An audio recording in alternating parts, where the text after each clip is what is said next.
AKG centre ആക്രമണ കേസിൽ youth Congress പ്രാദേശിക നേതാക്കളെ പ്രതികളാക്കി ക്രൈംബ്രാഞ്ച് കുറ്റപത്രം സമർപ്പിച്ചു. KPCC ഓഫീസിന് നേർക്കുണ്ടായ DYFI പ്രതിഷേധമാണ് ആക്രമണ കാരണമെന്ന് കുറ്റപത്രത്തിൽ പരാമർശമുണ്ട്. ആക്രമണത്തിന് നിർദ്ദേശം നൽകിയ യൂത്ത് കോൺഗ്രസ് മുൻ ജില്ലാ സെക്രട്ടറി സുഹൈൽ ഷാജഹാൻ ഉൾപ്പെടെ 2 പ്രതികളെ ഇനിയും പിടികൂടാൻ കഴിഞ്ഞിട്ടില്ല. ഷഫീദ് റാവുത്തർ വിവരങ്ങൾ നൽകും. തിരുവനന്തപുരത്ത് നിന്ന് ഷഫീദ് പറയൂ. 2 വർഷങ്ങൾക്ക് മുൻപാണ് കേരളത്തിൽ രാഷ്ട്രീയ സ്ഫോടനമുണ്ടാക്കിയ AK സെന്റർ ആക്രമണ സംഭവം നടക്കുന്നത്. ഈ സംഭവം ഉണ്ടായി 22 മാസങ്ങൾക്ക് ശേഷമാണ് ഇതുമായി ബന്ധപ്പെട്ട കുറ്റപത്രം ഇപ്പോൾ ക്രൈംബ്രാഞ്ച് സമർപ്പിച്ചിട്ടുള്ളത്. Youth Congress Kazhakkoottam block secretary V ജിതിനാണ് ബോംബെറിഞ്ഞതെന്നാണ് കുറ്റപത്രത്തിൽ പറയുന്നത്.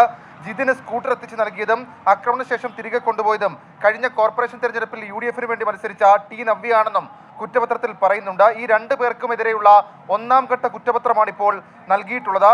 ഈ ആക്രമണത്തിന് പ്രകോപന കാരണമായി മാറിയത് ഈ സംഭവം നടക്കുന്നതിന് 2 ആഴ്ച മുൻപ് CPM DYFI പ്രവർത്തകർ KPCC ആസ്ഥാനത്തേക്ക് ഒരു മാർച്ച് നടത്തുകയും കോമ്പൗണ്ടിനകത്ത് കയറി പ്രതിഷേധിക്കുകയും ചെയ്തു. ഇതിലെ വൈരാഗ്യം മൂലമാണ് ആക്രമണമെന്നും കുറ്റപത്രത്തിൽ പറയുന്നുണ്ട്. യൂത്ത് കോൺഗ്രസിന്റെ ജില്ലാ സെക്രട്ടറി ആയിരുന്ന സുഹൈൽ ഷാജഹാനാണ് ആക്രമണത്തിന് ജിതിനോട് നിർദ്ദേശിച്ചതും ബോംബ് ഉൾപ്പെടെ എത്തിച്ചു നൽകിയതും.